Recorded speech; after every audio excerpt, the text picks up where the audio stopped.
Welcome to BPSC corner. Friends, जैसा कि आपको पता है कि जितने सारे स्टूडेंट बिहार बीपीएससी शिक्षक भर्ती फेज़ 3 देने जा रहे हैं, या आपका एग्ज़ाम जो है मार्च में हो जाएगा।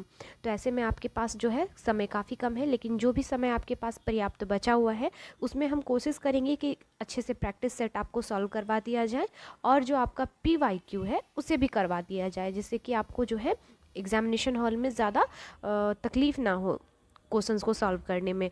क्योंकि फ्रेंड्स, अगर आपको प्रीवियस जो है एग्ज़ाम के सवाल आप सॉल्व किए रहेंगे और प्रैक्टिस सेट लगा के रखेंगे, तो कहीं ना कहीं एग्ज़ाम जो है इजी नज़र आएगा आपको। क्योंकि बीपीएससी का एक पुराना ट्रेंड है कि वो अपने जो प्रीवियस ईयर क्वेश्चन है उसको भी उठाकर कभी कभी पूछ देती है। तो आज का जो सेशन है हमारा, इसमें हम जो आपका 1 to 5 के लिए जीएस का पेपर है उसको सॉल्व करने जा रहे हैं। जो पूछा गया था आपका 24/8/2023 को सेकंड शिफ्ट में, उसके सेट को हम सॉल्व करने जा रहे हैं। तो जितने सारे स्टूडेंट पीआरटी के हैं, प्लीज़ आप इस वीडियो को पूरा देखिए, और हो सके तो शेयर भी कर दीजिए, क्योंकि जिन लोगों तक क्वेश्चन बैंक उपलब्ध ना हो, इस वीडियो के थ्रू से ही सही उन्हें भी जो है क्वेश्चंस देखने का मौका मिले। तो बिना देरी किए हुए शुरू करते हैं आज का इम्पॉर्टेंट वीडियो, और देखते हैं बीपीएससी का प्राइमरी टीचर्स के लिए जो एग्ज़ाम हुआ था आपका 24/8/2023 को सेकंड शिफ्ट में, उसमें पूछा क्या गया था। तो जो सवाल पूछा गया था फ्रेंड्स, काफ़ी इंपॉर्टेंट सेशन है। आप प्लीज़ एक एक सवालों को काफ़ी अच्छे से याद रख लीजिएगा, क्योंकि जो बीपीएससी है अक्सर प्रीवियस ईयर क्वेश्चंस को पूछती है। देखते हैं पहले सवाल को, जो पूछा गया था। बिहार मद्य निषेध और उत्पाद शुल्क संशोधन अधिनियम 2022 के अनुसार शराब की ढुलाई करने वाले वाहनों को छोड़ने हेतु जुर्माने के रूप में उनकी बीमित राशि कितना प्रतिशत देना होगा। तो आपको प्रतिशत में बताना है फ्रेंड्स, तो इसका राइट आंसर हो जाएगा 10%। ऑप्शन ए हो जाएगा इसका राइट आंसर। चलिए नेक्स्ट देख लेते हैं। जो पूछा गया था सवाल आपसे, एयरबस और बोइंग से मुकाबले के लिए किस देश ने C919 यात्री विमान बनाया है। आपको बताना है किस देश ने C919 यात्री विमान बनाया है। तो ऑप्शंस दिया गया था ब्रिटेन, चीन, भारत, उपयुक्त में से एक से अधिक और उपयुक्त में से कोई नहीं। तो फ्रेंड्स, इसका राइट आंसर ऑप्शन बी चीन हो जाएगा।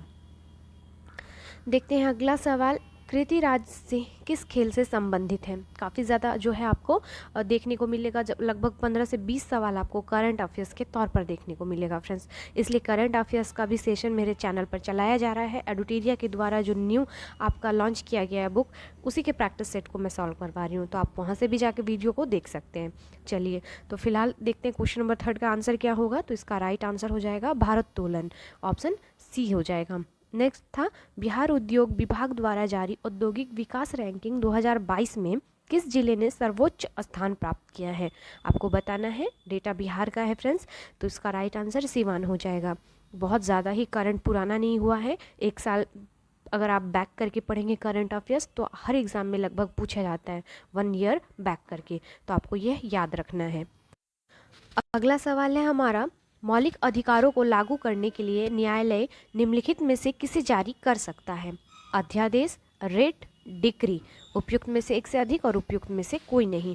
तो फ्रेंड्स, इसका राइट आंसर हो जाएगा, मौलिक अधिकारों को लागू करने के लिए न्यायालय जो है रेट जारी कर सकता है अनुच्छेद 32 के तहत। तो ऑप्शन क्या हो जाएगा, बी हो जाएगा। और रेट जारी कितने के तहत किया जाता है, अनुच्छेद 32 के तहत एवं 226 के तहत। अगर बात करें उच्चतम न्यायालय की, तो वह अनुच्छेद 32 के तहत लागू करती है, और बात करें उच्च न्यायालय की तो 226 के तहत, अनुच्छेद 226 के तहत। चलिए, दोनों फैक्ट आप याद रखिएगा। नेक्स्ट देख लेते हैं, निम्नलिखित में से कौन सा बांध महानदी पर स्थित है। तो ऑप्शंस के अकॉर्डिंग राइट आंसर क्या हो जाएगा, उपयुक्त में से एक से अधिक इसका राइट आंसर हो जाएगा। क्योंकि जो आपका महानदी पर स्थित बांध है, यह आपका घुमरा पादार बांध हो जाएगा, यह भी स्थित है। प्लस जो है आपका दुधवा बांध, हीराकुंड बांध, ये सभी जो है आपके महानदी पर स्थित है, और जो है प्रमुख बहुउद्देशीय परियोजनाएं हैं। तो इस प्रकार से आपका राइट आंसर ऑप्शन डी इसका राइट आंसर हो जाएगा। अगला सवाल है, अल अक्सा मस्जिद जो हाल ही में खबरों में थी, किस शहर में स्थित है? तो काफ़ी ज़्यादा न्यूज़ में रहने वाला ये करंट है, तो याद रखिएगा जेरूसलम। ऑप्शन जो हो जाएगा बी इसका राइट आंसर हो जाएगा। अगला था, निम्नलिखित में कौन सा देश नाटो का सदस्य नहीं है? तो आपको बताना है जो नाटो के सदस्य देशों में से नहीं है। बात कर ले नाटो की, तो फुल फॉर्म याद रखिएगा, the north Atlantic treaty organisation. और इसमें जो है वर्तमान 31 सदस्य हैं। कितने हैं? 31 सदस्य हैं। बात कर ले जो नहीं है, यह हो जाएगा उपयुक्त में से एक से अधिक, इसका राइट आंसर हो जाएगा। नेक्स्ट देख लेते हैं अगले सवाल को। कथन एक पृथ्वी एक परिवार एक भविष्य किसके साथ संबंध है? मोदी जी ने बहुत जो है बार इसका जिक्र किया है, और जो G20 की अध्यक्षता का यह एक विषय भी था। तो काफ़ी इम्पोर्टेंट है कि G20 का जो है ये विषय था। 2023 का जो आपका G20 का सम्मेलन किया गया था आयोजन नई दिल्ली में, इसी में जो है नरेंद्र मोदी ने यह जो है नारा दिया था, एक पृथ्वी एक परिवार एक भविष्य और वसुदैव कुटुंबकम। अगला सवाल है हमारा, क्वाड के संबंध में निम्नलिखित में कौन सा कथन सही नहीं है? तो आपको बताना है जो कथन सही नहीं है। तो बात कर ले क्वाड की, तो इसका पूरा नाम होता है क्वाड्रिलेटरल सिक्योरिटी डायलॉग। तो याद रखिएगा इसमें जो देशों की, इसमें जो देश शामिल है, भारत, जापान, अमेरिका और ऑस्ट्रेलिया से बना एक ये समूह है। तो फ्रेंड्स, अगर इसके कथन के बारे में देख लें, तो उपयुक्त में से एक से अधिक कथन इसमें जो है सही है। तो क्वाड जो है 4 देशों का एक समूह है, जिसमें भारत, अमेरिका, जापान और ऑस्ट्रेलिया एक रणनीतिक मंच करते हैं। इसकी उत्पत्ति जो है आपका बात कर ले इसकी उत्पत्ति की, तो यह हुआ था आपका, इसका गठन 2017 में भारत, ऑस्ट्रेलिया, जापान और अमेरिका ने मिलकर किया था। तो इस प्रकार से जो हो जाएगा आपका ऑप्शन बी गलत है। लेकिन बात कर ले इस 4 देशों के बीच समुद्री सहयोग बढ़ाने का इरादा है, तो यह जो कथन है यह सही है। तो इस प्रकार से जो ऑप्शन आपका डी हो जाएगा, एक से अधिक, यह बिल्कुल सही हो जाएगा। चलिए अब देख लेते हैं अगले सवाल को। अगला सवाल है हमारा, कौटिल्य किस स्थान में राजनीतिक विज्ञान और अर्थशास्त्र के प्राध्यापक थे? तो आपको बताना है कहाँ के ये प्रिंसिपल थे। तो कौटिल्य का जो आंसर हो जाएगा फ्रेंड्स, ये हो जाएगा तक्षशिला। नेक्स्ट देख लेते हैं अगले सवाल को। बिहार में 1781 के विद्रोह के बारे में कौन सा कथन सही है? तो विद्रोह के बारे में जो कथन सही है फ्रेंड्स, यह हो जाएगा ऑप्शन डी, उपयुक्त में से एक से अधिक कथन जो है इसमें सही है। अगला सवाल जो पूछा गया था, भारत ने किस देश के साथ मिलकर net zero innovation virtual centre बनाने की घोषणा की है? तो यह घोषणा ब्रिटेन के साथ मिलकर की है। करंट कभी भी पुराना नहीं होता है फ्रेंड्स, इसलिए आपको याद रखना है, हो सकता है यही करंट आपको आने वाले एग्जाम में भी दिखाई दे। नेक्स्ट सवाल है, भारत की नव उद्घाटित संसद में सांसदों की कुल कितनी सीटें हैं? तो याद रखिएगा, बहुत इंपॉर्टेंट न्यूज़ है ये। तो 1272 जो सीटें हैं यह संसद में सांसदों के लिए जो है बनाई गई हैं। नेक्स्ट सवाल, भारत सरकार ने किसान बीमा दावों के लिए कौन सा ऑनलाइन प्लेटफॉर्म लॉन्च किया है? तो यह जो आपका प्लेटफॉर्म है, यह है आपका DigiClaim platform. Option A हो जाएगा इसका राइट आंसर। अगला सवाल, नासा के moon to the Mars programme के प्रमुख रूप में किन्हें नियुक्त किया गया है? तो जो मून टू मार्स प्रोग्राम है, इसके प्रमुख के रूप में किसे नियुक्त किया गया है नासा के द्वारा? तो यह हो जाएंगे आपके अमित क्षत्रिय। नाम काफ़ी इंपॉर्टेंट है, याद रखिएगा। चलिए नेक्स्ट देख लेते हैं क्वेश्चन नंबर 17 को। भारत में 1952 की राष्ट्रीय वन नीति में उल्लेखित देश के कुल भौगोलिक क्षेत्र में वन क्षेत्र का वांछित प्रतिशत कितना होना चाहिए? तो इसमें 33% होना चाहिए वन नीति के अकॉर्डिंग। याद रखिएगा 33%। बीपीएससी मोस्ट रिपीटेड क्वेश्चन है बीपीएससी का ये। अगला सवाल है आपका, निम्नलिखित में कौन सा स्थानांतरित कृषि का स्थानीय नाम है? तो आज आपको बताना है जो स्थानांतरित कृषि है, इसका स्थानीय नाम कौन सा है? तो इसका राइट आंसर हो जाएगा आपका उपयुक्त में से एक से अधिक जो है यह स्थानांतरित कृषि का नाम है। तो ऑप्शन डी हो जाएगा इसका राइट आंसर। जो आप देख रहे हैं पोंडू, दहिया, ये सभी जो है आपका स्थानीय कृषि का ही नाम है। तो याद रखना है आपको। चलिए नेक्स्ट देख लेते हैं अगले सवाल को। अगला सवाल है आपका, अमेजन बेसिन में एक बड़े मकान को क्या नाम दिया गया जिसकी छत की तिरछी खड़ी ढाल होती है? तो इसका राइट आंसर क्या हो जाएगा? ऑप्शन बी, मलो का नाम दिया गया है। नेक्स्ट है आपका ऐतिहासिक दक्षिणापथ नामक क्षेत्र का विस्तार है। किसका विस्तार है फ्रेंड्स? तो उपयुक्त में से एक से अधिक इसका राइट आंसर हो जाएगा। जो ऐतिहासिक दक्षिणापथ नामक क्षेत्र का विस्तार है, एक से अधिक जो है क्षेत्रों में यह संदर्भित होता है, तो आपको याद रखना है। इसमें जो हो जाएंगे आपके दक्षिणापथ सामान्यता क्या है, तो विंध्य के पर्वत भी इसमें आते हैं, फिर आपका सतपुड़ा पर्वत श्रेणी से नीलगिरी के मध्य भी आता है। तो इस प्रकार से आपका उपयुक्त में से एक से अधिक राइट आंसर हो जाएगा। चलिए अब नेक्स्ट सवाल है आपका, अरब सागर और बंगाल की खाड़ी के अपवाह तंत्र के बीच मुख्य जल विभाजक जो है आपको बताना है। तो इसका राइट आंसर हो जाएगा दिल्ली रेंज, अरावली पर्वत श्रेणी, सह्याद्री, अमरकंटक की पहाड़ियाँ। तो ऑप्शन 20 का राइट आंसर हो जाएगा। अगला सवाल है आपका, शीतकाल में उत्तर पश्चिम भारत में सक्रिय रहने वाली पश्चिमी विक्षोभ का उत्पत्ति स्थल कौन सा है, आपको यह बताना है। पश्चिमी विक्षोभ का जो उत्पत्ति स्थल है यह पश्चिमी एशिया का भूमध्य सागरीय तटीय क्षेत्र हो जाएगा। ऑप्शन क्या हो जाएगा? ए हो जाएगा इसका आंसर। नेक्स्ट है आपका, जीटी ट्रीवार्था के अनुसार भारत में एम प्रकार की जलवायु का क्षेत्र है। तो यह हो जाएगा मेघालय का पठार इसके अंतर्गत आता है। अगला सवाल में है आपका, उत्तरी भारत में शीतकाल में उपजाई जाने वाली चावल की फसलों का स्थानीय नाम क्या है? तो यह स्थानीय नाम आ जाएगा आपका अमन, साली और अगहनी। ऑप्शन क्या हो जाएगा? 20 का राइट आंसर हो जाएगा। चलिए नेक्स्ट सवाल को देख लेते हैं, निम्नलिखित में कौन सी मध्यवर्ती गंगा के मैदानी जलवायु कृषि जलवायु प्रदेश की विशेषता नहीं है? आपको बताना है जो मध्यवर्ती गंगा के मैदानी कृषि जलवायु प्रदेश की विशेषता नहीं है। ऑप्शंस दिए गए हैं आपको, जिसमें से इसका राइट आंसर जो हो जाएगा फ्रेंड्स ऑप्शन ई हो जाएगा। कोई भी विशेषता जो है मध्यवर्ती गंगा के मैदानी कृषि जलवायु प्रदेश का नहीं है इसमें, तो ऑप्शन ई हो जाएगा इसका राइट आंसर। चलिए नेक्स्ट सवाल है, निम्नलिखित में कौन सा शीत कटिबंध में आता है? ऑप्शंस दिए गए हैं, आपको शीत कटिबंध के अंतर्गत जो आता है उसे बताना है। तो फ्रेंड्स इसका राइट आंसर क्या हो जाएगा?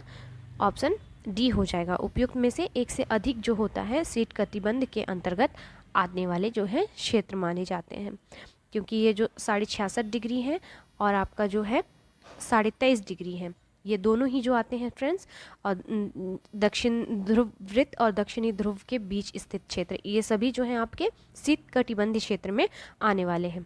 तो डी हो जाएगा इसका आंसर, उपयुक्त में से एक से अधिक।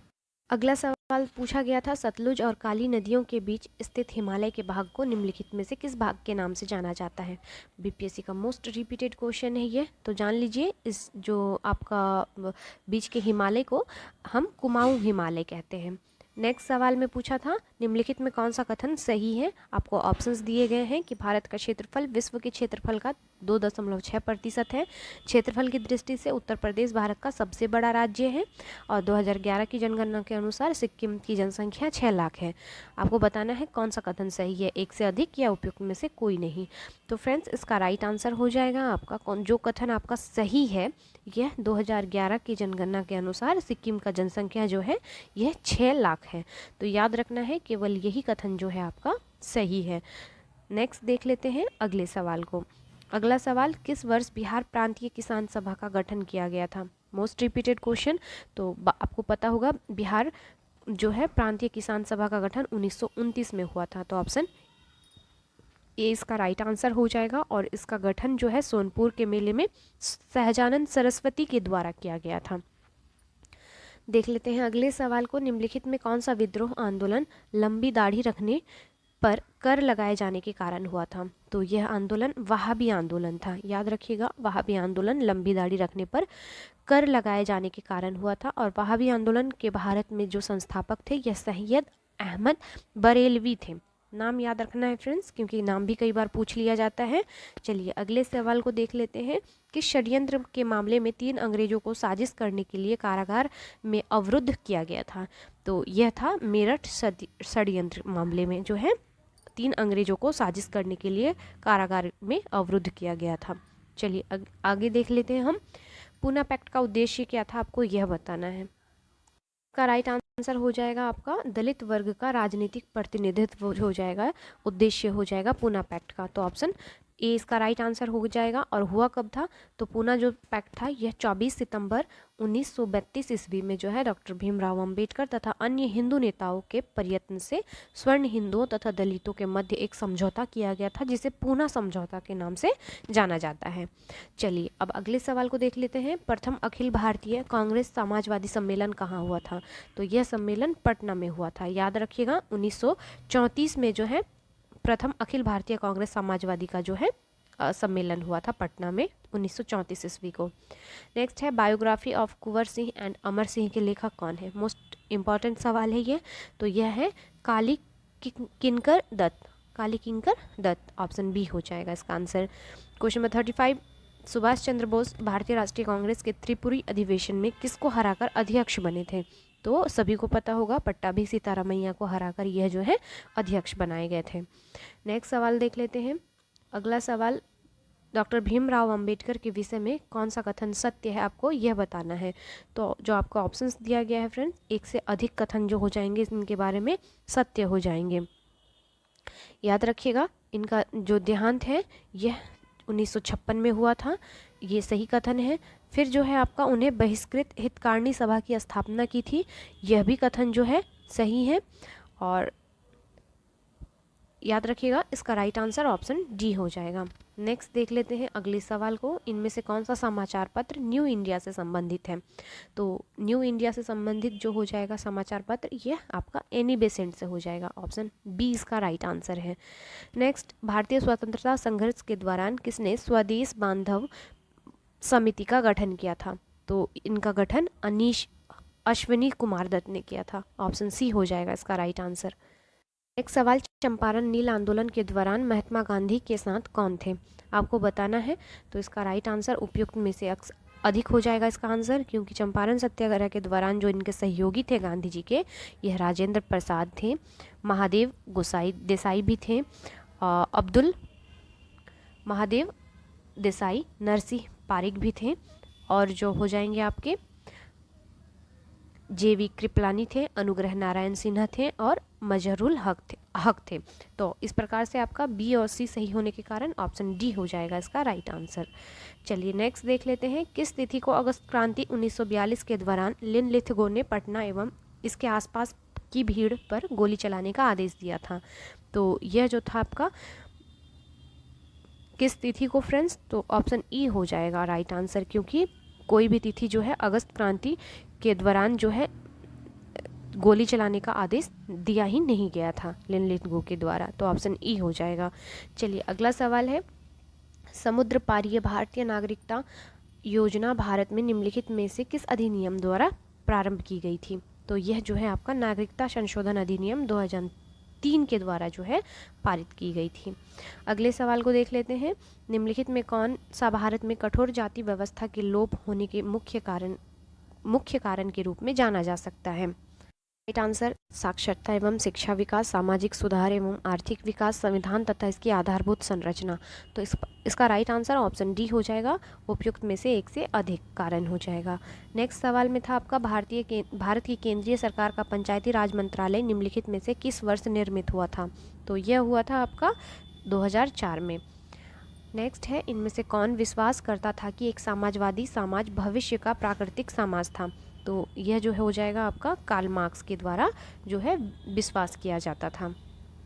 हम अगले सवाल को, इनमें से कौन दी सोशल कॉन्ट्रैक्ट पुस्तक का लेखक है। तो इसमें लेखक हो जाएगा जीन जैक्स रूसो। नेक्स्ट सवाल, निम्नलिखित आंदोलनों में किसका भारतवर्ष के अंतर्गत बहुउद्देशीय परियोजनाओं के विरुद्ध शुभारंभ किया गया था। तो यह शुभारंभ हो जाएगा आपका उपयुक्त में से एक से अधिक हो जाएगा कि भारतवर्ष के अंतर्गत जो है बहुउद्देशीय परियोजनाओं के विरुद्ध शुभारंभ किया गया था। इसमें टिहरी बांध, नर्मदा बचाओ आंदोलन, ये सभी हो जाएंगे। इसके कारण आपका ऑप्शन डी राइट हो जाएगा। नेक्स्ट है, निम्नलिखित में कौन सा भारत के संविधान के अंतर्गत मूल्य कर्तव्य हैं। आपको कर्तव्य को बताना है तो फ्रेंड्स ऑप्शन डी हो जाएगा, क्योंकि जो मूल कर्तव्य है यह संविधान, यह जो है सोवियत संघ रूस से लिया गया था, और 1976 के तहत 10 मूल कर्तव्य को सरदार स्वर्ण सिंह समिति के सिफारिश पर जोड़ा गया था। तो ऑप्शन क्या हो जाएगा, डी हो जाएगा इसका राइट आंसर। और बात कर ले अगर आगे देखेंगे हम अगले सवाल को, Pakistan or the partition of India किसने लिखा था, आपको बताना है। तो इसका राइट आंसर हो जाएगा आपका ऑप्शन ए, भीमराव अंबेडकर ने लिखा था, Pakistan or the partition of India. Next सवाल है आपका, आयरलैंड को ज़बरदस्ती यूनाइटेड किंगडम में कब मिलाया गया था। तो ज़बरदस्ती मिलाया गया था आपका 1801 ईस्वी को, ऑप्शन ए इसका राइट आंसर हो जाएगा। नेक्स्ट है आपका, सर्व शिक्षा अभियान किसने प्रारंभ किया। तो जो सर्व शिक्षा अभियान है यह अटल बिहारी वाजपेयी ने प्रारंभ किया था सन 2001 से, याद रखिएगा। और इसका उद्देश्य क्या था, तो उद्देश्य जान लीजिए कि इसमें जो है 6 से 14 वर्ष की आयु तक के सभी बच्चों को प्रारंभिक शिक्षा प्रदान करना था। नेक्स्ट है, श्रीलंका कब स्वतंत्र हुआ था। तो श्रीलंका जो है 1948 को स्वतंत्र हुआ था। तो ऑप्शन ए हो जाएगा इसका राइट आंसर। काफ़ी जो है कुछ सवाल काफ़ी इजी हैं, तो कुछ सवाल जो है मॉडरेट टू टफ लेवल के पूछे गए थे।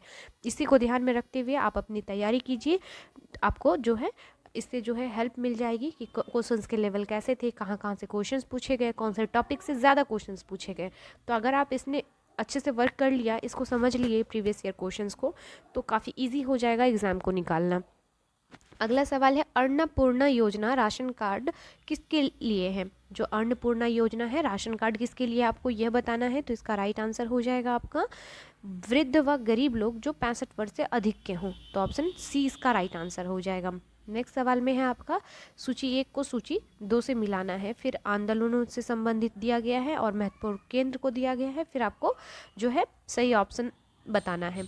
तो फ्रेंड्स आपको पता होगा, नील के पौधे लगाने वालों का आंदोलन जो है यह हुआ था चंपारण में, खेतिहार सत्याग्रह यह हुआ था खेड़ा में, कपास मिल मजदूरों का सत्याग्रह हुआ था आपका अहमदाबाद में, और असहयोग आंदोलन को बंद करने के लिए जो है आंदोलन चलाया गया था यह आपका चौरी चौरा में।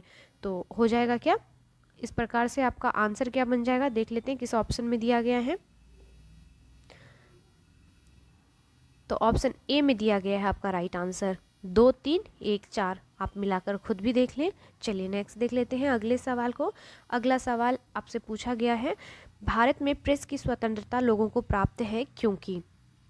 आंसर हो जाएगा, भारत में प्रेस की स्वतंत्रता लोगों को प्राप्त है क्योंकि यह विचाराभिव्यक्ति की स्वतंत्रता के अधिकार में निहित है। तो ऑप्शन ए इसका राइट आंसर हो जाएगा। अगला सवाल, फिर से सूची 1 को सूची 2 से मिलाना है और फिर जो है आपको आंसर बताना है। तो फ्रेंड्स चलिए देखते हैं, मिलाते हैं। जो खनिज संसाधनों की संपन्नता परंतु औद्योगिकीकरण की कमी है यह आपके झारखंड में है। जल संसाधनों की संपन्नता परंतु आधारभूत संरचना के विकास में कमी जो है यह अरुणाचल प्रदेश में है, ये भी मिला हुआ है, ये भी मिला हुआ है। सौर और वायु ऊर्जा की संपन्नता परंतु जल संसाधनों की कमी जो है यह आपके राजस्थान में है। और खनिज संसाधनों की संपन्नता परंतु परिवहन और संचार के साधनों में कमी यह जो है आपका लद्दाख में है। तो सभी एक दूसरे से मिले हुए हैं, तो इसका राइट आंसर 1, 2, 3, 4 हो जाएगा। ऑप्शन 2 इसका राइट आंसर हो जाएगा। नेक्स्ट है, हिमालयन यू नामक औषधीय पौधा भारत के निम्नलिखित में किन प्रांतों में पाया जाता है। तो यह पौधा पाया जाता है हिमाचल प्रदेश तथा अरुणाचल प्रदेश में, याद रखिएगा। नेक्स्ट देख लेते हैं, श्वसन मूल किस में पाए जाते हैं। श्वसन मूल तो यह पाए जाते हैं आपके उपयुक्त में से एक से अधिक हो जाएगा, जो लवणभिद है और जो जलोदभिद है, इस दोनों में ही पाया जाता है, जलोदभिद और लवणभिद। तो ऑप्शन ए और सी के कारण डी इसका राइट आंसर हो जाएगा। अगला सवाल है, कौन सा द्वितीयक प्रदूषक है। तो आपको बताना है इसका राइट आंसर क्या हो जाएगा। तो ऑप्शन डी हो जाएगा, उपयुक्त में से एक से अधिक जो है द्वितीयक प्रदूषक होते हैं, जैसे कि आपका हो जाएगा आपका ओजोन और PAN, ये दोनों जो हैं द्वितीयक प्रदूषक हैं, इसलिए आपका ऑप्शन डी जो हो जाएगा राइट आंसर हो जाएगा। सवाल था आपका, पारिस्थितिक तंत्र में ऊर्जा का प्रवाह 10% नियम दिया गया था, तो किसके द्वारा दिया गया था। तो यह लिंडमैन के द्वारा दिया गया था। अगला सवाल, भारत में उष्णकटिबंधीय वर्षा वन पाए जाते हैं, तो यह भारत में कहाँ पाए जाते हैं। तो ऑप्शन डी इसका राइट आंसर हो जाएगा। एक से अधिक राज्यों में बात कर ले वर्षावन के राज्यों के बारे में, तो फ्रेंड्स यह जो हो जाएगा आपका यह उन भागों में पाया जाता है जहां वार्षिक तापमान 22 डिग्री सेल्सियस तथा वार्षिक वर्षा जो है 200 सेंटीमीटर से अधिक होते हैं। तो राज्यों में कौन कौन से आ जाएंगे, तो आपको पता होगा केरल में भी हो जाएगा और आपका हिमाचल प्रदेश में हो जाएगा, तो ऑप्शन डी इसका राइट आंसर हो जाएगा इस प्रकार से। चलिए नेक्स्ट देख लेते हैं अगले सवाल को। अगला सवाल जो है, भारत में मीथेन का मुख्य स्रोत है, तो मीथेन का मुख्य स्रोत धान का खेत को माना जाता है, याद रखिएगा। नेक्स्ट है, वायुमंडल की किस परत का तापमान सबसे कम होता है, तो जो आपका मध्यमंडल होता है, इस परत का जो तापमान होता है सबसे कम होता है, जो कि -85 डिग्री सेल्सियस होता है। नेक्स्ट देख लेते हैं, क्रमिक पोषी स्तर में विषाक्त पदार्थों की सांद्रता में वृद्धि को कहा जाता है, तो इसे हम जैव आवर्धन कहते हैं। नेक्स्ट सवाल काफ़ी इंपॉर्टेंट है, कौन सा शुष्क प्रारंभी अनुक्रमण में अग्रगामी प्रजाति के रूप में कार्य करता है या करती है, तो कौन कार्य करता है, तो लाइकेन करता है, ऑप्शन सी इसका राइट आंसर हो जाएगा।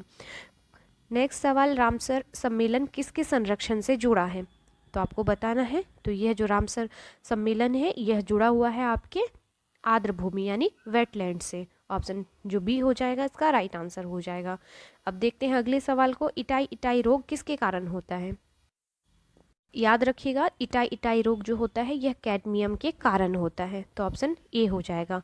नेक्स्ट है, कौन सा स्वस्थानीय इन सीटू संरक्षण के अधीन शामिल नहीं है, तो जो शामिल नहीं है वनस्पति विज्ञान हो जाएगा, ऑप्शन सी। नेक्स्ट है, पारिस्थितिकी तंत्र में वाई आकार का ऊर्जा प्रवाह मॉडल किसने दिया था, तो यह जो मॉडल है दिया गया था ओडम के द्वारा, ऑप्शन सी हो जाएगा। नेक्स्ट है, SO2 प्रदूषण सूचित होता है, तो यह होता है फ्रेंड्स लाइकेन द्वारा, ऑप्शन ए इसका राइट आंसर हो जाएगा। देखते हैं अगले सवाल को। अगला सवाल जो पूछा गया था आपसे, सलीम अली पक्षी अभयारण्य स्थित है कहाँ पर, आपको यह बताना है, तो इसका राइट आंसर हो जाएगा जो सलीम अली पक्षी अभयारण्य है यह विकल्प में किसी में भी स्थित नहीं है, क्योंकि यह जो हो जाएगा फ्रेंड्स ऑप्शन ई हो जाएगा, उपयुक्त में से कोई नहीं, लेकिन आप याद रखिएगा यह गोवा में अवस्थित है सलीम अली पक्षी अभयारण्य। नेक्स्ट देख लेते हैं, IUCN का मुख्यालय कहाँ पर है, आपको यह बताना है, तो IUCN का मुख्यालय जो है यह हो जाएगा आपका ऑप्शन सी स्विट्जरलैंड में अवस्थित है। नेक्स्ट सवाल है आपका, एक पोषी स्तर से दूसरे पोषी स्तर में कितनी ऊर्जा अवशोषित होती है, तो इसका राइट आंसर हो जाएगा ऑप्शन ई, एक पोषी स्तर से दूसरे पोषी स्तर में जो ऊर्जा अवशोषित होती है फ्रेंड्स, इसका राइट आंसर हो जाएगा आपका सॉरी ऑप्शन जो हो जाएगा फ्रेंड्स बी हो जाएगा 10%, 10% हो जाएगा, ऑप्शन बी इसका राइट आंसर हो जाएगा। तो फ्रेंड्स ये रहा आपका पेपर प्राइम जो PRT में पूछा गया था आपका सेकंड शिफ्ट को, जो कि 24/8/2023 को जो है कंडक्ट करवाया गया था। फिर जो है हम 1 बाय 1 करके जितने सारे आपको सेट में पूछा गया था सवाल, जितने भी दिन एग्ज़ाम हुए थे, तो फेज़ 1 और फेज़ 2 को मिलाकर मैं सभी सवालों को करवा दूंगी। तो आप प्लीज़ मेरे चैनल पर बने रहिएगा और ज़्यादा से ज़्यादा वीडियो को शेयर कीजिएगा। मिलते हैं नेक्स्ट वीडियो में, तब तक के लिए थैंक यू।